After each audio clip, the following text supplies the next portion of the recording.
This time 4 years ago, I was on my year-long trip around Southeast Asia. And before I set off, I often thought, I wonder where I'll be celebrating New Year's Eve. Will I be in a big city, like Kuala Lumpur or Hanoi? I had no idea. As it turned out, on New Year's Eve, I was in a place called Muang Nagoi, a small village in the mountains of northern Laos. A population of about 100 people. And they didn't even celebrate New Year because it wasn't their New Year. So it wasn't quite the celebration that I was expecting. So this time I've made sure that I'm in a big city for New Year's Eve. I'm in Kuala Lumpur. And Kuala Lumpur's got an incredible skyline, and I've seen pictures of the skyline when the New Year celebrations are happening.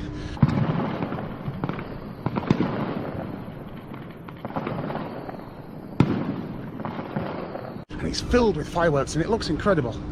So I've come back from Malacca to spend New Year here in Kuala Lumpur, only to find that all the New Year celebrations are cancelled. You gotta be kidding me. In respect of the people who've lost their lives or their homes in the recent floods in Malaysia. So yet again, my New Year seems to be a bit of a disaster in old Southeast Asia. But I'm sure there's going to be some things going on. Anyway, it's my first day back in the capital and it's an absolute scorcher. And today I'm going to head to Little India. I want some curry for my dinner. Last time I was here, I saw this numerous times when I was walking around the Chinatown area. And this is the Malacca Towers, which is apparently the second tallest building in the world and the tallest building in Southeast Asia.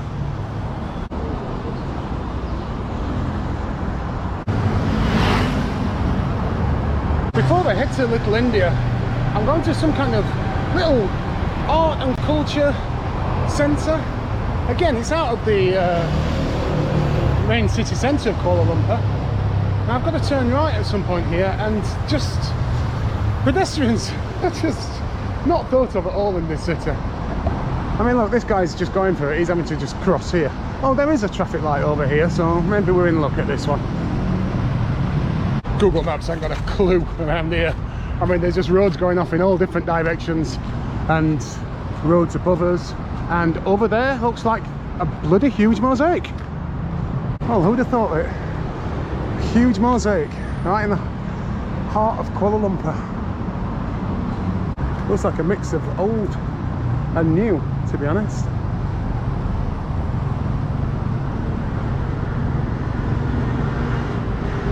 Maybe it's showing just how far Kuala Lumpur has come over the years, how far it's progressed.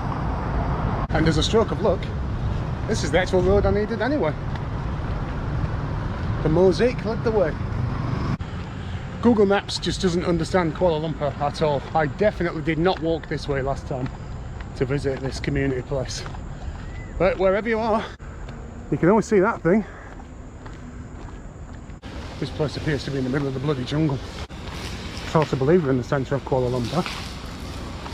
Apart from the constant reminder just up here. Well, that's probably the best shot I've had of the whole thing, to be honest. Normally it's peeking over buildings, but that's pretty much the whole thing. The second tallest building in the world. This just does not look familiar at all. My memory of this place was that it was in an old part of Kuala Lumpur with crumbly old buildings surrounded by street art. Not at all like this. Who knows, maybe it might change just around the corner. Well, this is starting to look a bit more like it now. Bruce Lee quote here: "Those who are unaware they are walking in darkness will never seek the light." Wise words, Bruce. This guy's stuff is all over Malaysia. Cloak, he's called Cloak Art. I don't know if he's responsible for all of this. In fact, no, there's a few more names in here. Drew Funk.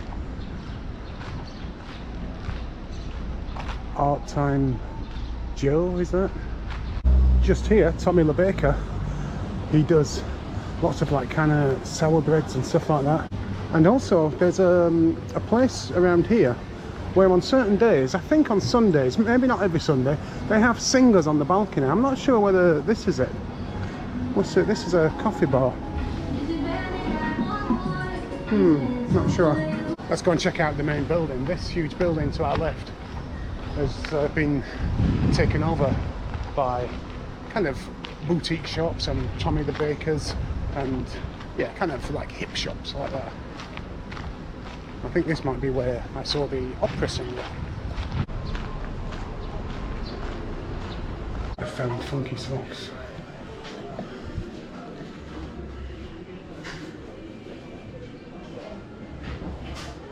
Well, this is where I saw the opera singer.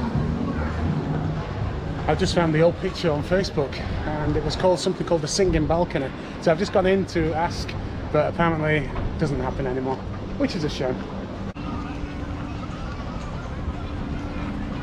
Well, my next stop is Little India, and the place I've just been is on the way to Little India, but according to Google Maps I've got to walk right back to where I came and then walk the same distance again.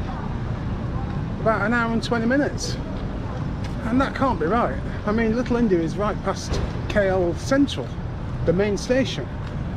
So surely you can walk to the main station from around here without having to go right into the centre of KL again. Well, let's give it a go.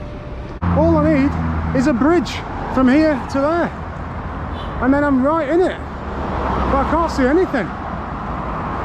Surely there's got to be a way to get across without having to go all the way back to the city centre. Come on, KL. KL Central's just over there. And, oh, hang on a second. Is this a bridge? I do believe it is. I thought with the monorail here that there must be a monorail station, and usually the stations you can pass straight through. And this looks like it's what I've been looking for. Let's go to Little India. And this is the sign that I'm looking for. Brickfields. That's where Little India is. 13 minutes walk as opposed to 1 hour and 25 what Google Maps was telling me. It's starting to smell like curry now, so we can't be too far away. There's one or two Indian restaurants around here, but we're not quite at Little India yet. But we're not far away. Just turn left here, maybe a couple of 100 metres, and we should start seeing all the Indian restaurants start appearing. There's a mixture of spices and incense. We're definitely heading to Little India now. Fresh methi palak available here at this shop. Indian restaurants, Indian clothes, Indian jewellers, Indian smells. Look at the contrast of the buildings. I have this one from 1904. It's surrounded by these things.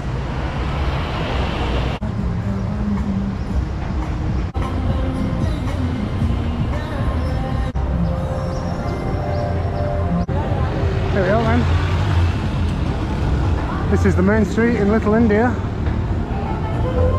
And you can see restaurants and street food all over the place. Let's take a walk down Brickfields, Little India then. Smell all the incense and the spices, hear all the Bollywood music, people shopping for their veg. Got okra there, it's a very popular ingredient. Lentils and Bombay spice. Natural resins burning. Desserts, more veg. It's alive, this place.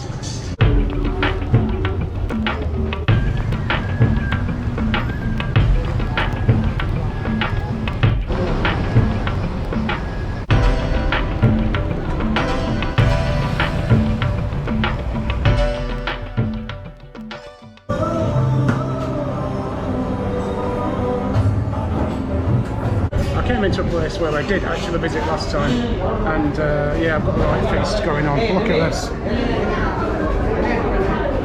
So I've got some biryani rice. I'm not sure what that is. It looks like meat. Is it meat? I think it's soya actually. So some biryani rice, They come around and give you some free poppadoms, some tandoori cauliflower, I think that's chicken tandoori, and some mutton curry. Let's get into this. Well, I am well and truly stuffed now. And if you thought I had a feast, you should have seen what some of the other people were eating. Bloody hell. There were Indian women in there, tiny little things. You should have seen the bloody mountain of food they've got. Christ. Anyway, it was really good. A little bit spicy, but not too much. And all the food came to £4. And I washed it down with an orange juice, which was £1.50. It was pure orange juice, really nice. Oh, need to lay down after that. I am heading back to the hostel now. I'm here for about 5 days, and I've pretty much done everything that I wanted to do in Kuala Lumpur, so I'm not in any great rush. So I'm going to go back to the hotel and get some rest and build my strength up for tonight, New Year's Eve in Kuala Lumpur. It's 10 o'clock PM. I've had 3 tigers in the hostel, done some video editing. Now it's time to go out and celebrate New Year. Now Kuala Lumpur, the president, has cancelled the New Year celebrations. So what I actually came here for, to see the incredible skyline and all the fireworks, not going to happen. So I've no idea what it's going to be like tonight. I'm going to head up to the Twin Towers anyway, via a kebab shop. This place is busy though. It's going to take me forever to get anywhere walking up this street, so I'm going to take a turn and walk up the next street, which is going to be pretty empty because there's no bars or restaurants or anything on there. Hardened traveller me. I know how to deal with this shit. Look at this. Yeah, turn left here, walk the same distance in about a quarter of the time. No one drinks on the streets of Kuala Lumpur, even though it's New Year and there's live music. No one drinks. Well, I'm going to break that trend because I've done my research and apparently you can drink in Kuala Lumpur on the streets. There's no law against it. The only place you can't drink is in parks and playgrounds. That's where I'm heading. More live music over here on this corner. This is where I stayed. It'd be nice to get back into that hostel and have a cheeky couple of beers there. Bloody hell, look at the queues for the kebab shops. I really cannot be arsed with that. I just headed up to the Twin Towers and it's just so busy up there and loud. There's no way to get a bloody drink. So I've come here because I've still not had any food and everywhere is like people queuing up. This looks quite nice actually, quite chill. No chance of getting a drink though. Well, there's not going to be any fireworks, but I might as well spend the New Year in front of the Twin Towers. 9 minutes to go and you can feel the energy. Everyone's got these really loud horns. Well, if we can't have any fireworks, we can at least try and get a view of the Twin Towers. There doesn't appear to be any security or anything like that. It's very busy.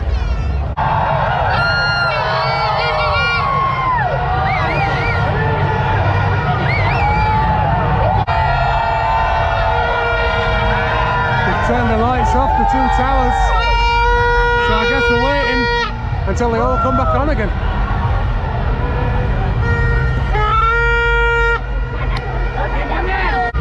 According to my, it's 12 o'clock. They've missed it. Everyone's waiting and like midnight's already passed.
It's the first time I've been to a New Year where there's not been a countdown.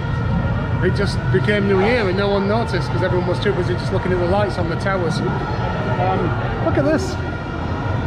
All the shops are still open. It's like 12:30 on New Year's Day and people are still shopping for clothes. Part of me is thinking I should just go back to the hostel and grab a couple of beers from the shop because that would be a cheap option, and it's just me, you know. There's no one in my hostel. It's not a party place. It's not even a really social place. So, but what else do I go in?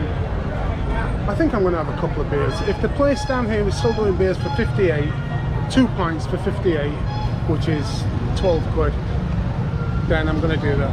It's not looking great, to be honest. Do I really want to go in any of these bars? Well, the menus are different tonight. There's no 2 for 50 tonight. It's 40 each. So stop that. We'll get some beers and go back to the hostel.